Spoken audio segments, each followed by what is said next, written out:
नमस्कार दोस्तों, स्वागत है आपका हमारे YouTube चैनल संजय खटोड़ में। और मैं संजय आज आपके लिए हिंदी साहित्य के रीतिकाल के बहुत ही महत्वपूर्ण क्वेश्चन लेके आया हूँ। उम्मीद करता हूँ कि आपको ये क्वेश्चन बहुत ही पसंद आएंगे। दोस्तों, रीतिकाल का ये तीसरा वीडियो है। इससे पहले 2 वीडियो अपलोड हो चुके हैं। अगर आपने वो वीडियो नहीं देखे हैं तो हमारे चैनल के प्लेलिस्ट में जाकर वो वीडियो अवश्य देख लें, क्योंकि आपके एग्ज़ाम के पॉइंट ऑफ व्यू से ये क्वेश्चन बहुत ही महत्वपूर्ण है और बार बार पूछे जाने वाले ये क्वेश्चन है। दोस्तों, जिन दोस्तों ने अभी तक हमारे चैनल को सब्सक्राइब नहीं किया है वो जरूर सब्सक्राइब कर लें और बेल आइकन को ज़रूर प्रेस करें, ताकि हर नई वीडियो का नोटिफिकेशन आपके मोबाइल तक सबसे पहले पहुंचे।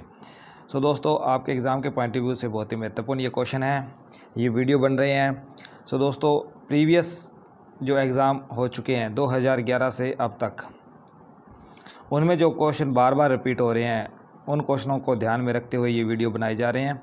दोस्तों, आपके एग्ज़ाम के पॉइंट ऑफ व्यू से बहुत ही महत्वपूर्ण ये वीडियो है। पूरा देखें, ध्यान से देखें, बार बार देखें और नोटबुक और पेन लेके साथ में बैठें, क्योंकि इसमें जो भी आपको इंपॉर्टेंट क्वेश्चन लगते हैं, जो आपको नहीं आते, वो आप नोट करते जाएं, ताकि आपके पास एग्ज़ाम तक शॉर्ट नोट्स तैयार हो जाएं। पंजाब मास्टर कैडर का जो एग्ज़ाम है वो जल्दी होने वाला है, तो तैयारी आज से ही शुरू कर दें। और जिन मेरे दोस्तों ने तैयारी कर रहे हैं वो बार बार इन वीडियो को देखें, ताकि उनकी तैयारी इतनी अच्छी हो जाए कि उनका नंबर 100% अब की बार सर्विस में निकल जाए। दोस्तों, चलते हैं वीडियो की तरफ और वीडियो को लाइक ठोक दें और अपने दोस्तों के साथ शेयर ज़रूर कर दें। तो आज का हमारा पहला क्वेश्चन, और वैसे 81 नंबर क्वेश्चन, इससे पहले 80 क्वेश्चन हमने कर लिए थे। और आज का हमारा पहला क्वेश्चन है, रीतिबद्ध कवियों की तुलना में घनानंद का श्रृंगार वर्णन अधिक आकर्षक है, क्योंकि वह क्या है? वह रीतिबद्ध कवियों की तुलना में घनानंद का श्रृंगार वर्णन अधिक आकर्षक है। सुजान प्रेरित है, मासल है, अलौकिक है, या फिर सहानुभूति एवं स्वच्छंद है। तो जो घनानंद का श्रृंगार वर्णन है वो सहानुभूति एवं स्वच्छंद है। ऑप्शन नंबर डी आपका इसमें सही हो जाएगा। बहुत ही इंपॉर्टेंट क्वेश्चन है दोस्तों एग्ज़ाम के पॉइंट ऑफ व्यू से। दोस्तों, वीडियो को लाइक करें, अपने दोस्तों के साथ शेयर करें और इन क्वेश्चनों का सही सही जवाब दें। इनमें से कौन सा रीतिबद्ध कवि नहीं है? यहाँ पे नहीं पूछ लिया गया है, तो रीतिबद्ध कवि कौन नहीं है? मतीराम, द्विजदेव, पद्माकर या फिर ग्वाल कवि। तो 82 का आपका सही जवाब हो जाएगा ऑप्शन नंबर सी, पद्माकर। जो रीतिबद्ध कवि नहीं है वो है पद्माकर। इसके अलावा जो रीतिबद्ध कवि हैं मतीराम, द्विजदेव और ग्वाल कवि। नेक्स्ट हमारा क्वेश्चन है दोस्तों 83 नंबर, रीतिकाल की परंपरा में अंतिम श्रृंगारिक कवि शुक्ल जी ने किसको माना है? जो रीतिकाल है उसकी जो पतन सीमा है, अंतिम श्रृंगारिक कवि शुक्ल जी ने किसको माना है? पद्माकर को माना है, सेनापति को, द्विजदेव को या फिर ग्वाल कवि को। 83 नंबर में आपका सही जवाब हो जाएगा द्विजदेव। आचार्य रामचंद्र शुक्ल ने द्विजदेव को अंतिम श्रृंगारिक कवि रीतिकाल का माना है। आपके एग्ज़ाम के पॉइंट ऑफ व्यू से बहुत ही महत्वपूर्ण क्वेश्चन है दोस्तों। प्रीवियस एग्ज़ाम उठाकर देख लीजिए, बार बार ये क्वेश्चन पूछे जा रहे हैं। आपने इन क्वेश्चनों को नोट डाउन कर लेना है और शॉर्ट नोट्स तैयार कर लेने हैं, ताकि एग्ज़ाम तक आपके शॉर्ट नोट्स तैयार हो जाएं, ताकि बार बार आपको किताबों में और वीडियो में मत्था ना मारना पड़े। दोस्तों, आपके लिए क्वेश्चन बनाए जा रहे हैं, इसलिए चैनल को सब्सक्राइब करें, बेल आइकन को प्रेस करें और लाइक करें, अपने दोस्तों के साथ शेयर करें। तो हमारा 84 नंबर क्वेश्चन है, जगद विनोद की रचयिता कवि कौन है?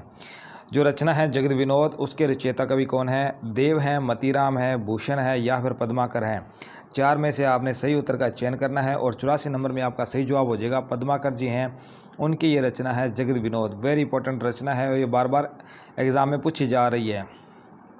नेक्स्ट आपका क्वेश्चन है, सूची मिलान करना है आपने। इधर कवियों के नाम है और इधर इनके जन्म काल हैं। जन्म काल के हिसाब से इधर केशव है, बिहारी हैं, मतीराम है और भूषण है। इधर है 1613, 1555, 1603 और 1617। कवियों के जो जन्म काल है वो भी पूछा जाता है। केशव का है 1555 ईस्वी, तो एक का बी हो जाएगा, और बिहारी का है 1603 ईस्वी, मतीराम का है 1617 और भूषण का है 1613। इस तरह दोस्तों आपका ए कोड है जो वो सही हो जाएगा। सो आपके यहाँ पे 4 क्वेश्चन कवर हो रहे हैं। सो दोस्तों इसलिए आपके एग्ज़ाम के पॉइंट ऑफ व्यू से महत्वपूर्ण है, क्योंकि ये जन्म डेट है जो वो अक्सर एग्ज़ाम में पूछी जाती है। सो ध्यान दें।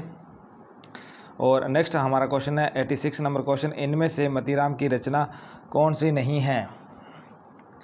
नहीं पूछा यहाँ पे मतीराम की रचना कौन सी है, ललित ललाम, छंदमाला, रसराज या फिर अलंकार पंचासिका। सो 86 नंबर में आपका सही जवाब हो जाएगा ऑप्शन नंबर बी, जो छंदमाला है। ये मतीराम की नहीं है, ये केशव की है। ध्यान रखना दोस्तों, वेरी इंपॉर्टेंट रचना है, बार बार एग्जाम में पूछी जाती है। छंदमाला किसकी रचना है, ये केशव की है। इसके अलावा ललित ललाम, रसराज और अलंकार पंचासिका ये मतीराम की रचनाएं हैं। सो दोस्तों नेक्स्ट क्वेश्चन की तरफ चलते हैं। नेक्स्ट क्वेश्चन है हमारा 87 नंबर क्वेश्चन, चंद्रवदनी मृगलोचनी बाबा कही कही जाए, ये पंक्ति किस कवि की है। वेरी इंपॉर्टेंट पंक्ति, यूजीसी नेट में ये 2 बार पूछी जा चुकी है, ट्रेंडिंग में है ये क्वेश्चन। देव की है, बिहारी की है, केशव की है या फिर मतीराम की है। तो 87 में आपका सही जवाब हो जाएगा केशव दास, ये केशव दास की पंक्ति है। सो दोस्तों नेक्स्ट आपका क्वेश्चन है 88 नंबर, सूचियों का इनमें मिलान करना है। इधर आपके कवि दिए गए हैं और इधर उनके आश्रयदाता। इधर कवि दिए गए हैं, इधर उनके आश्रयदाता। बिहारी है, देव है, भूषण है और पद्माकर है। तो बिहारी तो आपको पता ही है, ये जय सिंह के दरबार में थे, और देव थे वो भवानी सिंह के दरबार में थे। भूषण थे वो शिवाजी के दरबार में थे, और पद्माकर थे ये वे प्रताप सिंह, जयपुर के राजा प्रताप शाही के दरबार में थे। इस तरह आपके यहाँ पे 4 क्वेश्चन कवर होते हैं। सो दोस्तों इंपॉर्टेंट क्वेश्चन है, ध्यान में रखना, बार बार एग्जामों में पूछे जाते हैं ये। सो नेक्स्ट हमारा क्वेश्चन है 89 नंबर क्वेश्चन। 89 नंबर को, इनमें से कौन सी रचना पद्माकर की नहीं है। यहाँ पद्माकर की रचना नहीं पूछ लिया गया है, 3 है और 1 नहीं है। पद्माकर जी प्रताप शाही, जयपुर के प्रताप शाही राजा के दरबारी कवि थे, और इनकी रचना ललित ललाम, पद्माभरण, जगत विनोद या फिर गंगा लहरी में कौन सी नहीं है। तो 89 का आपका सही जवाब हो जाएगा ऑप्शन नंबर ए, ललित ललाम। आपको पता है ललित ललाम मतीराम की रचना है, मतीराम की ये रचना है। इसके अलावा पद्माभरण, जगत विनोद और गंगा लहरी ये तीनों रचनाएं पद्माकर जी की हैं। तो 89 में आपका सही जवाब हो जाएगा option number A. So next question की तरफ चलते हैं। 90 नंबर आपका क्वेश्चन है, देव ने किस नए संचारी भाव की उद्भावना की। ये क्वेश्चन वेरी इंपॉर्टेंट है और बार बार एग्जाम में पूछा जाता है, मास्टर कैडर का तो ये फेवरेट क्वेश्चन है। तो इसके अलावा 2nd grade, 1st grade, UGC net में भी ये क्वेश्चन ट्रेंड कर रहा है। तो देव ने किस नए संचारी भाव की उद्भावना की, हर्ष की, अभिहिता की, ग्लानि की या फिर छल की। तो आप सबको मालूम ही होगा, छल नामक जो 34वां संचारी भाव है वो देव कवि ने ही माना है। सो आपका 90 नंबर में ऑप्शन नंबर डी सही जवाब हो जाएगा। नेक्स्ट क्वेश्चन की तरफ चलते हैं। 91 नंबर क्वेश्चन वेरी इंपॉर्टेंट ये पंक्ति है, अभिधा उत्तम काव्य है, मध्य लक्षणा लीन। ये पंक्ति किस कवि की है। वेरी इंपॉर्टेंट, बार बार एग्जाम में पूछी जाती है दोस्तों, ध्यान रखना इस पंक्ति को। बिहारी की है ये, गवाल की है, देव की है या फिर गोप कवि की है। तो 91 में आपका सही जवाब हो जाएगा, ये देव कवि की ये पंक्ति है, अभिधा उत्तम काव्य है, मध्य लक्षणा लीन। सो ये देव कवि की पंक्ति है, वेरी इंपॉर्टेंट, बार बार एग्जाम में पूछी जाती है दोस्तों, नोट डाउन कर लेना इस चीज़ को। 92 नंबर, हरनी के नैनु ते हरनी के नैनु नैन, ये कौन सा अलंकार है, इनमें कौन सा अलंकार है। ये तो आपको पता ही है, जब कोई भी शब्द एक से अधिक बार आए यानी कि 2 बार आए और उनका अर्थ भिन्न हो तो वो यमक अलंकार होता है। और यमक में ये पूछा है यहाँ पे कौन सा अलंकार है, तो यमक में ये यमक श्लेष है, यमक विरोधी है, यमक प्रतीप है या फिर इनमें से कोई नहीं है। तो 92 में आपका सही जवाब हो जाएगा, ये यमक प्रतीप अलंकार है।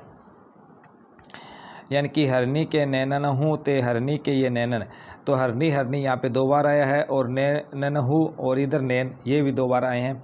तो कोई भी शब्द एक से अधिक बार आए और उनके अर्थ भिन्न हो तो वहाँ यमक अलंकार कहलाता है। इस चीज़ को भी आप याद करना।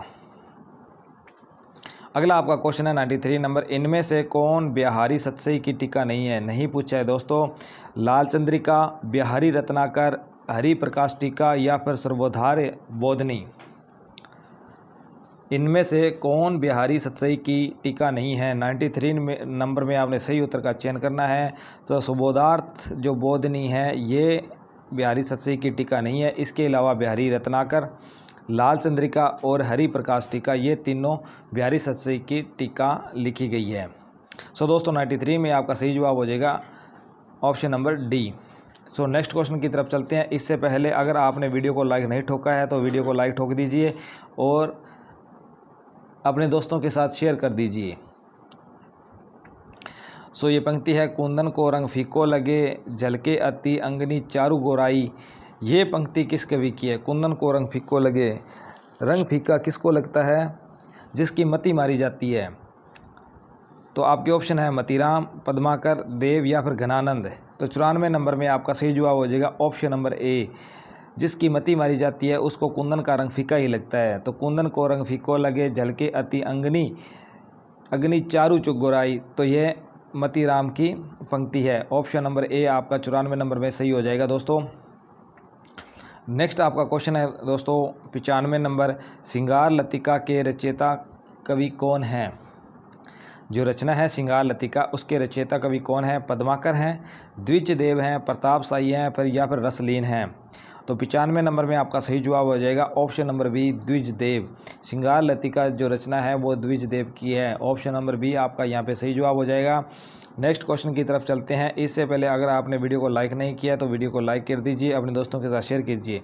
और जो मेरे दोस्त अब की बार नौकरी लगना चाहते हैं, अब की बार अपना मेरिट में नंबर देखना चाहते हैं, नाम देखना चाहते हैं, तो वो इस चैनल को सब्सक्राइब कर लें, बेल आइकन को प्रेस कर लें, ताकि आपके एग्ज़ाम के पॉइंट ऑफ व्यू से जो क्वेश्चन आपके लिए बनते हैं वो इस चैनल पे आपको हर वो क्वेश्चन मिलेगा जो आपके एग्ज़ाम में आते हैं। सो दोस्तों 96 नंबर आपका क्वेश्चन है, रीति काल के कौन से प्रसिद्ध कवि भारतेंदु के पिता थे? वेरी इंपॉर्टेंट क्वेश्चन दोस्तों। केशव थे, बेनी प्रवीण थे, गिरधर दास थे या गिरधर दास कविराय थे? सो 96 नंबर में आपका सही जवाब हो जाएगा गिरधर दास, ये भारतेंदु जी के पिता थे। और इनकी एक रचना थी नहूस। इनकी एक रचना थी नहूस जो अक्सर एग्ज़ाम में पूछी जाती है। सो दोस्तों very important question. Next question है आपका 97 नंबर, राम सतसई के रचयिता कवि का नाम बताइए। जो राम सतसई थी उसके रचयिता कवि का नाम बताइए। नवल सिंह, जवल सिंह, राम सहायदास या फिर गिरधर दास। तो 97 नंबर में आपका सही जवाब हो जाएगा राम सहायदास राम सतसई के रचयिता थे। तो ऑप्शन नंबर सी आपका यहाँ पे सही जवाब हो जाएगा। नेक्स्ट क्वेश्चन की तरफ चलते हैं। वेरी इंपॉर्टेंट क्वेश्चन,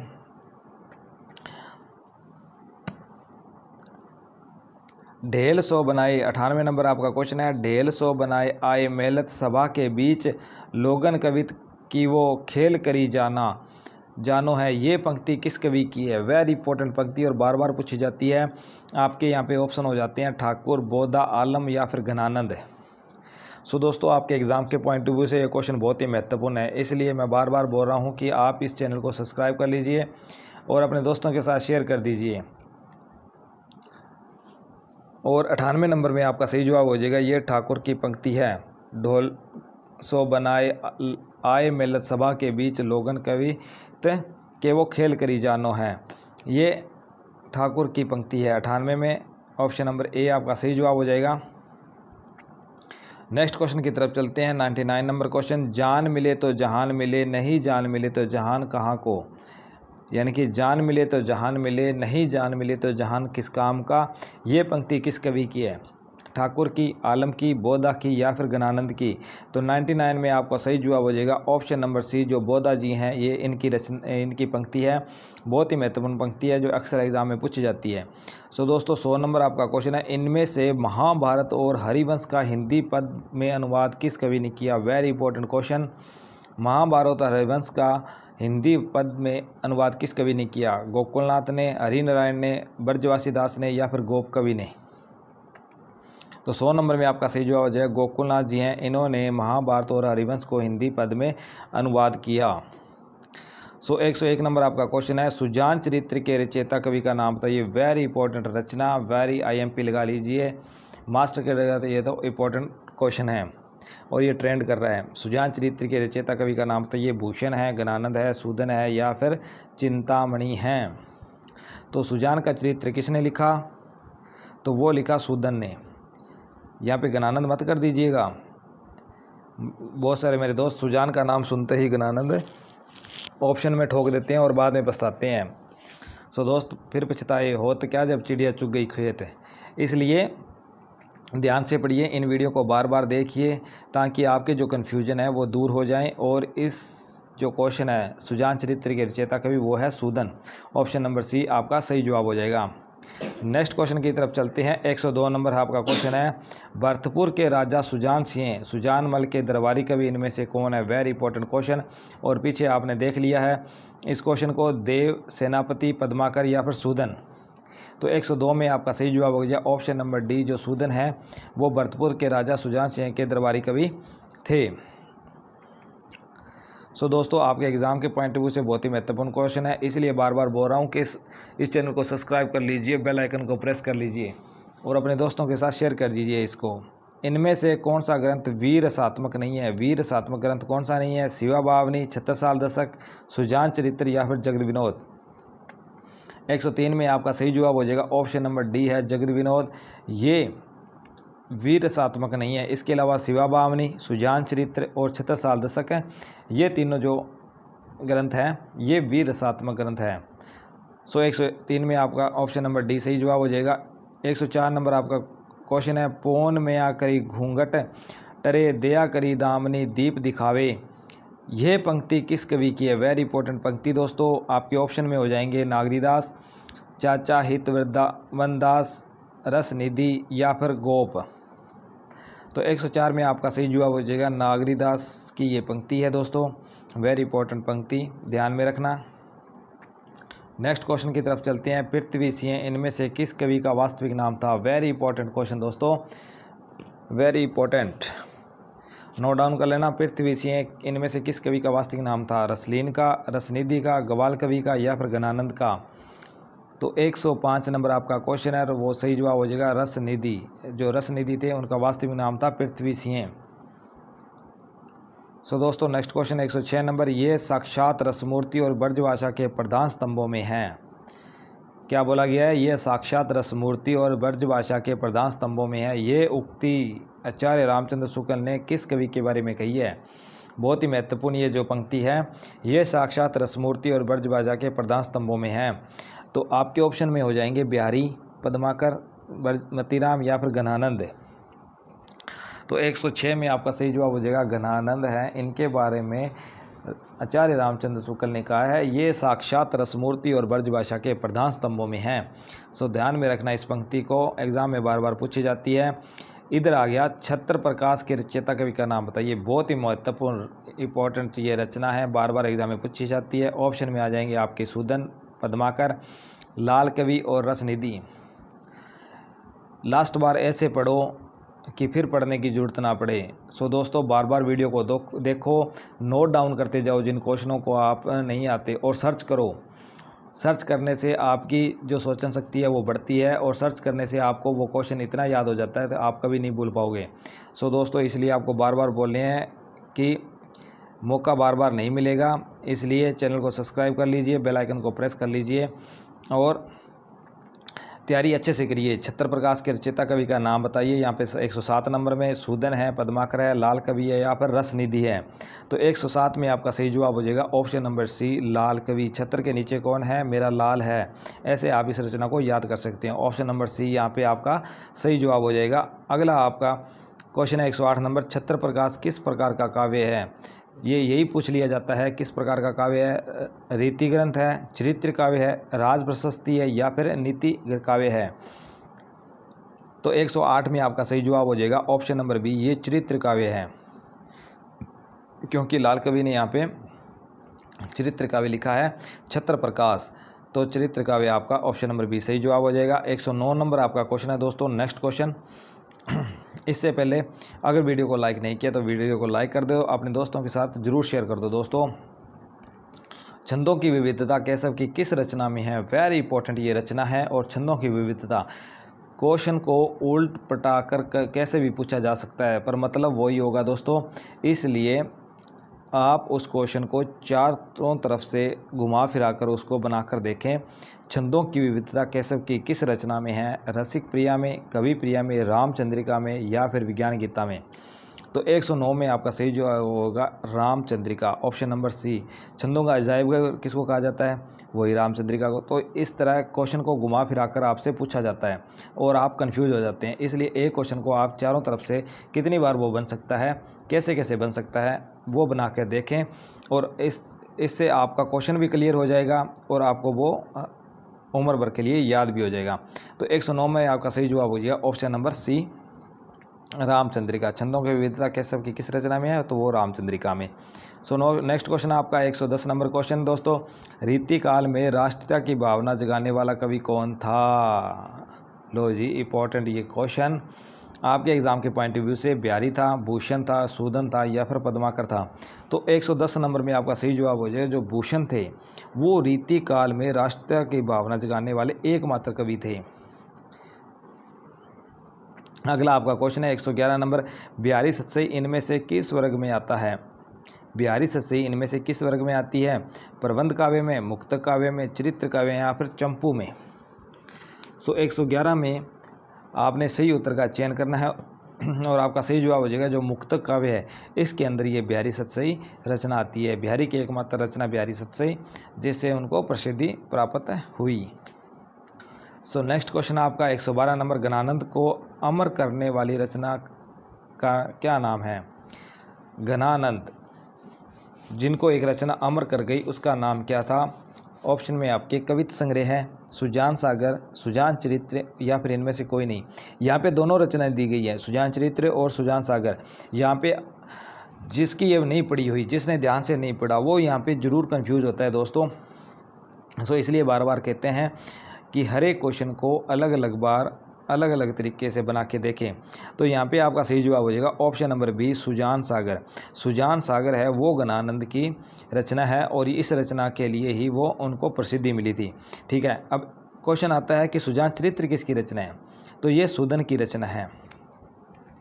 दोस्तों इस चीज़ को याद रखना। 112 में आपका ऑप्शन नंबर बी सही जवाब हो जाएगा। नेक्स्ट आपका क्वेश्चन है 113 नंबर, लोक है लागी कवित बनावत, मोहे तो मेरो कवित बनावत। ये पंक्ति किस कवि की है? वेरी इंपॉर्टेंट ये पंक्ति है दोस्तों, बार बार एग्जाम में पूछी जाती है। और मेरे दोस्त कहते हैं इसके रिलेटिव एक और भी पंक्ति है, तो उनमें कन्फ्यूजन हो जाती हैं। इसलिए मैं कहता हूँ कि बार बार ध्यान से पढ़ें और बार बार पढ़ें। आपके ऑप्शन में हो जाती हैं पद्माकर, सेनापति, ठाकुर या फिर घनानंद। लोग है लागी कवित बनावत। तो 113 में आपका सही जवाब हो जाएगा ऑप्शन नंबर डी, ये घनानंद की पंक्ति है। वेरी इंपॉर्टेंट पंक्ति और बार बार एग्जाम में पूछी जाती है दोस्तों। दोस्तों आपके एग्ज़ाम के पॉइंट ऑफ व्यू से आपको लग रहा होगा कि ये क्वेश्चन बार बार पूछे जाते हैं, इसलिए आपके लिए उठाकर लेके आते हैं क्वेश्चन। दोस्तों चंडी चरित्र किस रीतिकालीन कवि की रचना है? वेरी इंपॉर्टेंट क्वेश्चन है दोस्तों, चंडी चरित्र किस रीतिकालीन कवि की रचना है? रसनिधि की, गुरु गोविंद सिंह जी की, रसलीन की या फिर गोप कवि? ये क्वेश्चन तो सबसे बनेगा। इस क्वेश्चन पे तो आप टूट के पढ़ोगे दोस्तों, क्योंकि ये गुरु गोविंद सिंह जी की रचना है चंडी चरित्र। तो ऑप्शन नंबर बी आपका सही जवाब हो जाएगा। अगला आपका क्वेश्चन देखिए 115 नंबर, इनमें से कौन सा अलंकार ग्रंथ नहीं है? यहाँ पे अलंकार ग्रंथ नहीं पूछा है, 3 अलंकार ग्रंथ है और 1 नहीं है। तो कौन सा नहीं है? भाषाभूषण नहीं है, पद्माकर नहीं है, रस रहस्य नहीं है या फिर वाणी भूषण नहीं है। तो 115 में आपका सही जवाब हो जाएगा जो रस का रहस्य है, जो कुलपति मिश्र का जी रचना है, वो अलंकार ग्रंथ नहीं है। इसके अलावा भाषाभूषण, पद्माभरण और वाणी भूषण ये तीनों रचनाएं अलंकार ग्रंथ है। दोस्तों नेक्स्ट आपका क्वेश्चन है वेरी इंपॉर्टेंट, गिरधर कविराय की रचना किस छंद में है? जो कवि गिरधर कविराय हैं उनकी रचनाएं किस छंद में है? रोला में, कुंडलियाँ में, अरिल में या फिर दोहा चौआई में? ऐसे क्वेश्चन भी अक्सर एग्जाम में आजकल पूछ लिए जाते हैं। तो आपका सही जवाब हो जाएगा ये उनकी रचनाएँ हैं वो कुंडलियों में रचित हैं। तो ऑप्शन नंबर आपका बी 16 नंबर में सही जवाब हो जाएगा। नेक्स्ट क्वेश्चन की तरफ चलते हैं। वेरी इंपॉर्टेंट क्वेश्चन दोस्तों, अभी तक आपने अगर हमारे चैनल को सब्सक्राइब नहीं किया तो ज़रूर सब्सक्राइब कर लें। क्योंकि इस चैनल पे आपको वो क्वेश्चन मिलेंगे जो आपके एग्ज़ाम के पॉइंट ऑफ व्यू से बहुत ही महत्वपूर्ण है। UGC net second grade, first grade और मास्टर कैडेट हिंदी में जो क्वेश्चन अक्सर पूछे जाते हैं वो इस चैनल पे आपको के लिए इन वीडियो में लेके आते हैं। 117 नंबर आपका क्वेश्चन है, कवित रत्नाकर किसकी रचना है? वेरी इंपॉर्टेंट रचना, जगन्नाथ दास रत्नाकर, पद्माकर, सेनापति और द्विजदेव। यहाँ पर एग्जामिनर ने देखो क्या चालाकी की है, कवित रत्नाकर किसकी रचना है और पहले ही दे दिया जगत विनोद रत्नाकर। और मेरे बहुत से दोस्त जो पढ़ते नहीं हैं, जो ध्यान से नहीं पढ़ते और जो बिल्कुल भी नहीं पढ़ते, वो क्या करेंगे, वो तुक्का लगाएंगे यहाँ पे जगत विनोद रत्नाकर जगन्नाथ दास रत्नाकर कर देंगे, बल्कि इसकी जो रचनाकार हैं वो हैं सेनापति। ऑप्शन नंबर सी आपका यहाँ पे सही जवाब हो जाएगा। कवित रत्नाकर किसकी रचना है? वो है सेनापति की। सो दोस्तों इसलिए कहता हूँ ध्यान देने की ज़रूरत है, आपका नंबर अब की बार सरकारी जॉब में ज़रूर पड़ेगा। 118 नंबर आपका क्वेश्चन है, कवित रत्नाकर का प्रमुख प्रतिपाद क्या है? 118 नंबर आपका क्वेश्चन है, कवित रत्नाकर का प्रमुख प्रतिपाद क्या है? रीति निरूपण है, नीति है, भक्ति भावना है या फिर वीरस है? तो 118 में आपका सही जवाब हो जाएगा ऑप्शन नंबर सी, भक्ति भावना। कवित रत्नाकर का प्रमुख प्रतिपाद क्या है? तो वो है भक्ति भावना। इसलिए दोस्तों आपको कहता हूँ कि चैनल को सब्सक्राइब कर लीजिए, दुर्घटना से देर भली। इसलिए तैयारी कीजिए और अच्छे से जमकर कीजिए और हमारे साथ कीजिए ताकि हर आपको वो क्वेश्चन मिले जो आपके एग्ज़ाम के पॉइंट ऑफ व्यू से महत्वपूर्ण हो। तो नेक्स्ट आपका क्वेश्चन 119 नंबर, कवि राज शिरोमणि की पदवी इनमें से किसे को प्राप्त हुई? देव कवि को, पद्माकर कवि को, बिहारी कवि को या फिर मतीराम को? तो 119 नंबर में आपका सही जवाब हो जाएगा पद्माकर को ये पदवी प्राप्त हुई, कविराज शिरोमणि की। वेरी इंपॉर्टेंट ये पदवी है दोस्तों, नोट डाउन कर लेना, बार बार इस चीज़ को याद करना क्योंकि एग्ज़ाम में ऐसे क्वेश्चन बहुत पूछे जाते हैं।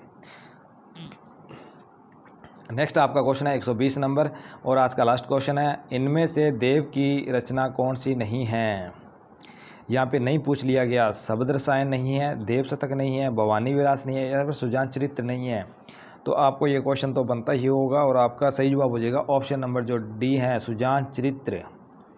जो सूदन की रचना है वो देव की नहीं है। यहाँ पे शब्द रसायन, देव शतक और भवानी विलास ये देव की रचनाएं हैं और 120 में आपका सही जवाब हो जाएगा ऑप्शन नंबर डी, यहाँ पे सही जवाब हो जाएगा। सो दोस्तों आज के लिए इतना ही।